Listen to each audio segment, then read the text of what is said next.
Hi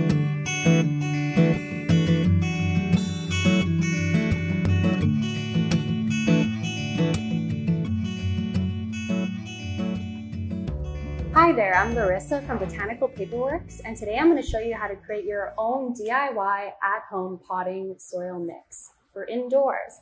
And this is a great option if you're not looking to go and getting a store-bought potting soil mix, or if you're looking to customize your mix, or you're looking for something a little more organic. If that sounds like you, then let's get started. To begin, we're going to aim for 3 qualities in our potting soil mix. So we want our soil mix to be light and airy so that the roots of our plants have room to grow. This is also called aeration. It also means that the soil isn't compacted, so it's not heavy, not super heavy. There's lots of room for those roots to reach out.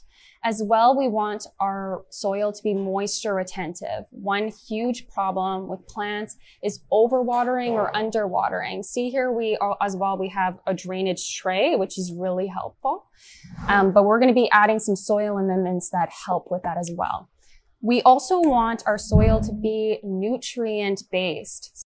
To achieve that kind of potting soil mix, we'll use the following materials. We'll take 1 part all-purpose potting soil.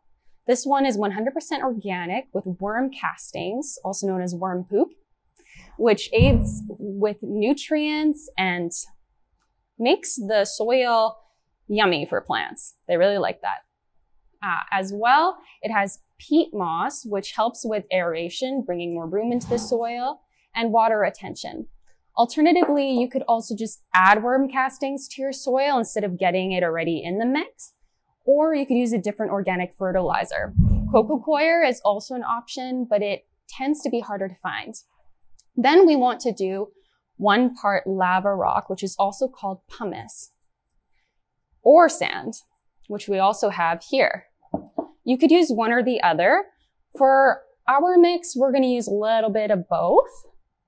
Alternatively, you could use perlite, but it's looser and tends to float to the top of the soil when you add water. Pumice, on the other hand, it's a real rock. It's sturdier. You can't break through this if you press down on it.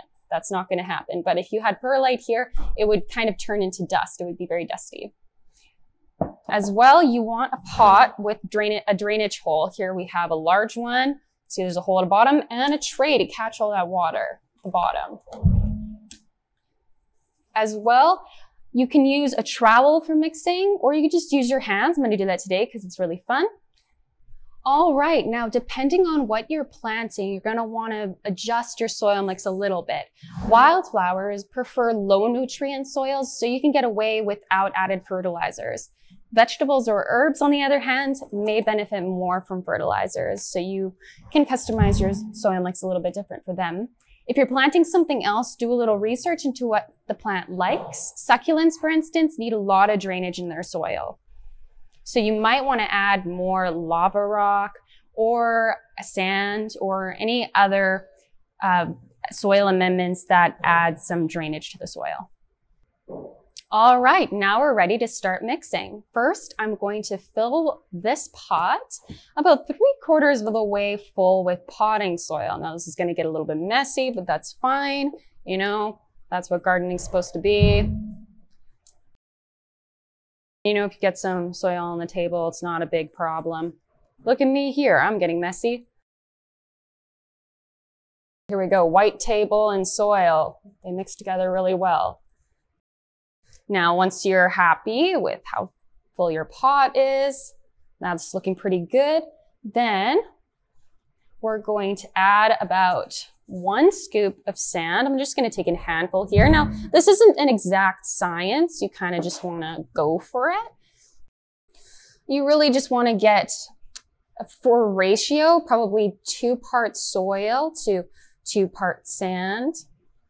Well, sand and lava rock. So we're going to do a little bit of lava rock too.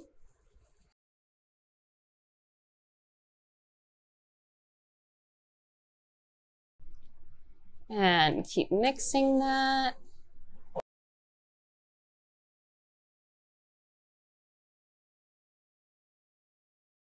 You can see lava rock in there. You can definitely see sand, and it's you know, it's pretty well mixed and it's pretty well balanced. So it's kind of what you want to go for when you kind of want to eyeball it.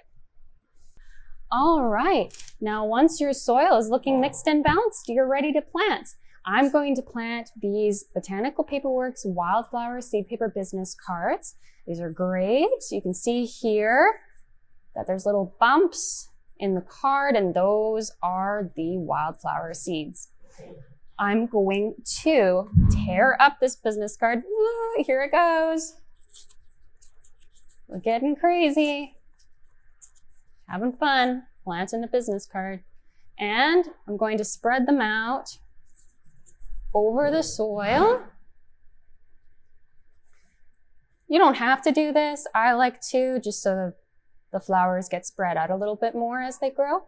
And then I'm just gonna kind of sprinkle a little bit of soil on top, about 1/8 of an inch of soil here. Just a sprinkling. Once that's done, I'm going to water the paper. This is super fun. Oh, here we go. Now we're spraying. Took a few tries. So fun. And now once you feel like your seed paper is nice and moist, you don't have to drown them. That's why I like the spray bottle here.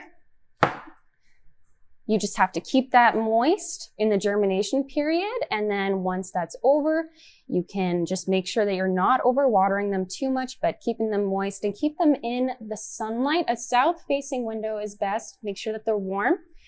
And now the lava rock and the sand and the drainage holes, which we showed you at the beginning, or I showed you at the beginning, will help to make sure that the water drains out, that the seeds aren't getting drowned, and the plant is having lots of room to grow its roots.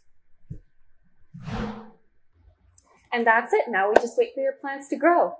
Over here, as you can see, we have Clarkia wildflowers, Black-Eyed Susan wildflowers, and parsley, which was all grown out of Botanical Paperworks seed paper here at our facilities in Winnipeg, Manitoba. Now, if you have any tips or suggestions for other gardeners out there, please leave them in the comments below, because personal preference and grow zone could affect what you like to put in your indoor potting soil mix. And I'm sure the other gardeners who are tuning in right now would love to hear that from you. Thanks.